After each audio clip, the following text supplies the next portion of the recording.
And we're back looking at Tyrese Haliburton, getting up some shots, smiling faces all around, especially out of him. That's great news, we hope. Remember, Game 6 is tomorrow night. Let's listen in. Oh, before we get to that, we have this to show you. Wins and losses. Take a look at these numbers. They are stark. Obviously, he's going to do much better in the wins, but you can see the significance in all of the categories, rebounding and assists included, field goal percentage, not just points. So obviously they need Tyrese Haliburton to be very aggressive in his efforts to try to come away with a win in Game 6. Speaking of Tyrese Haliburton, let's listen in to him at the podium.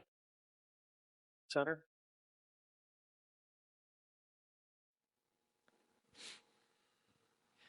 There's some interest in your calf. Do you have any update for us there? Nothing more than you've already seen.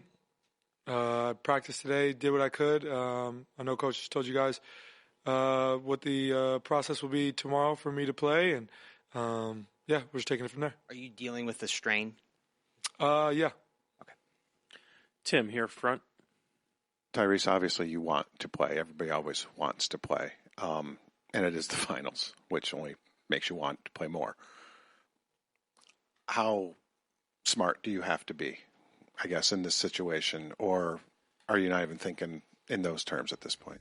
Well, I think it depends on who you ask. I mean, you're asking me, so I think I have to be as smart as I want to be. I have to understand the risks, ask the right questions.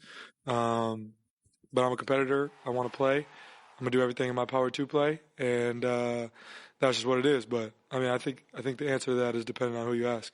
Okay. Follow up here. Oh, sorry. Can you give us an idea of what the treatment is like? Is it, I know, as close to 24 hours as you can do? Like, what do you do for a strained calf? What can you do for it? Yeah, I mean, I think just around the clock stuff as much as I can. Massage, needles, hyperbaric, H-wave. I mean, just a bunch of different things to try to get it to feel as comfortable as you can going into it. The right tape and stuff, while I am performing. And I mean, I'm sure there's a bunch of medical professionals who could give you a better answer. But just doing everything that I'm told, trying to do everything I can. Next row back. Hi, Tyrese. Guilherme Giovanoni from ESPN Brazil. I would like to ask about your teammate, Andrew Nemheimer. He's doing a very good series, but he has, like in the last quarter, a few minutes that he turnover, he missed shots. Have you guys talked to him to keep his confidence high, and because he's a very important guy for you? Yeah. I mean, I think through the course of the game, we all make mistakes. Nobody's really tripping off it. Understand who he is and how big of a part of our group he is. And, I think last game came down to much more things than, just a couple turnovers or a couple missed shots here and there. There's so many things that we can do better as a group. I think there doesn't even need to be a conversation about it. We're moving on to Game 6, and, we feel like everybody's got an opportunity to be better in different areas, and, everybody has to be prepared for that. Dustin in the center.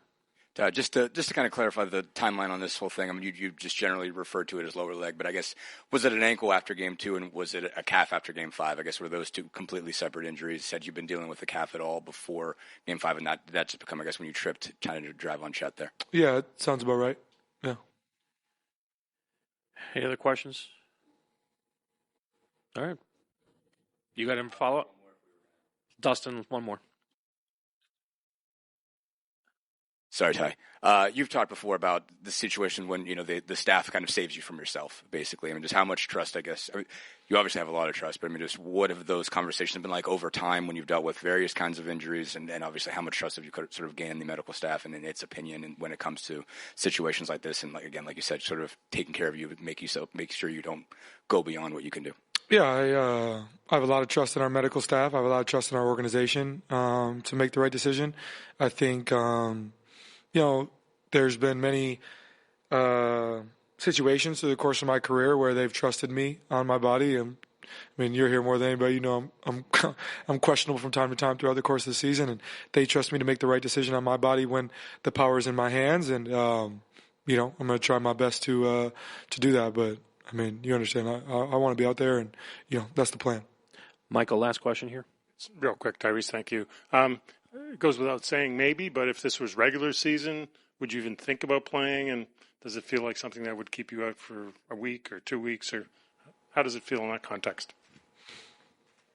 Yeah, probably. I mean, yeah, that would probably be the case. But we're not in the regular season, so it is what it is. Thank you, Tyrese. Well, we got some insight there. We'll discuss as the afternoon goes on, but there's Pascal Siakam getting up shots inside Gainbridge Fieldhouse. So we'll be back with more.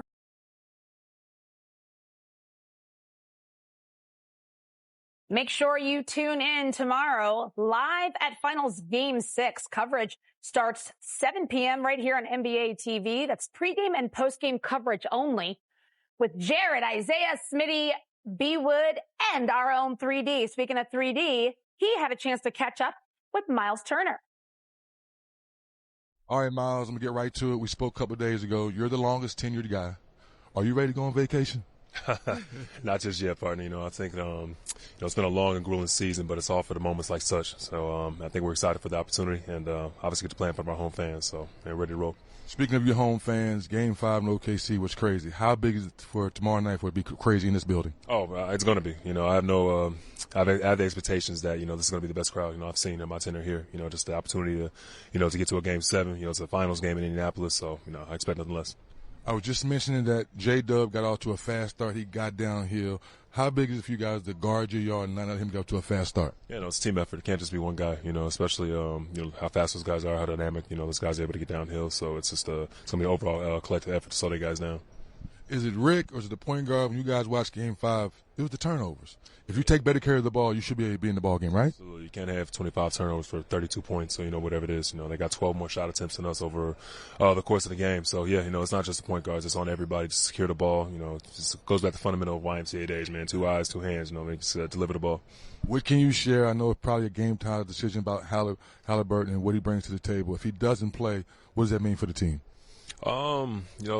We talk about, in our league all the time, next man up mentality. But I think the mentality itself has to be next man up. It's just, going into this Game 6 or do or die. Everybody has a mentality that's our last game, so whether he plays or not. Last one for you, rebounding. How big is the rebounding key to this game to try to force a Game 7? It's huge. I think last game we out-rebounded them, but they still had 17 offensive rebounds. So, that leads to however many points for them. And in this league, anytime you get extra possessions like that in this time of the year, it can be deadly for us. Appreciate you. All right, now. Thank you so much, Dennis. Always appreciate him, Myles Turner. Thank him for stopping, too. Yeah.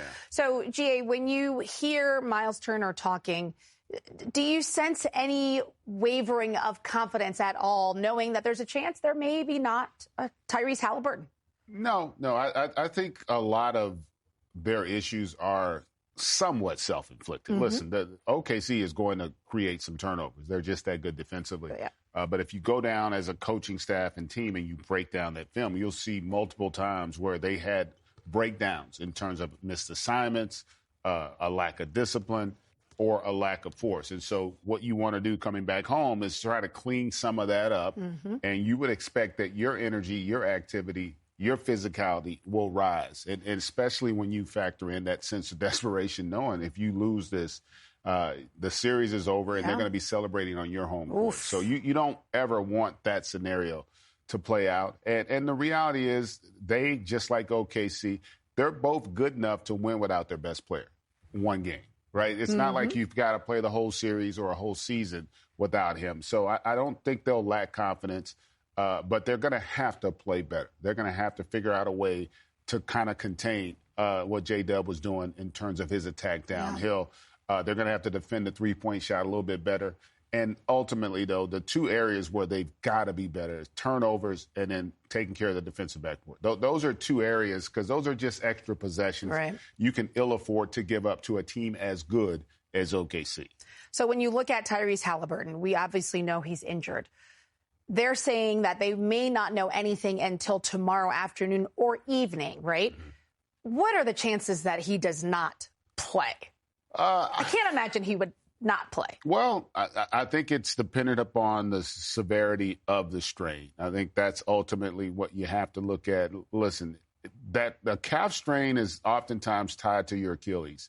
And it wasn't that long ago that we saw a similar dynamic play out with Kevin Durant, right, where he had the calf strain Still played through it, ended up tearing the Achilles. Now, I'm not here to suggest that that's what's going to occur, but that has to be something that's talked about and thought about. And that's the fact that we don't know more about the MRI, the extent of it, what's the severity of the strain, what grade is it. Those are all factors. But I do know that with each day, it gives you a chance to feel a little bit better. And you heard him kind of lay out what all he's been going through in terms of his treatment. So they're hitting this thing full force. And I do think that he's going to give every possible opportunity for himself to be on the floor. And I think they go into the game with the expectation and the mindset that he's going to play. Ultimately, though, he played 34 minutes in the last game. So he was still able to be out there, but he's got to be far more effective. Right. He really was not helpful to what they were trying to accomplish in that game. And you need your best player to show up and play at a high enough level where it allows you to have a chance to win. Right. All right. Well, we will continue to monitor that. We'll see how it goes. We've showed you the numbers in the wins and the losses. So aggressiveness is the name of the game with Tyrese Haliburton. There's Obi Toppin from Gamebridge Fieldhouse for the Pacers as they have their practice session with media all around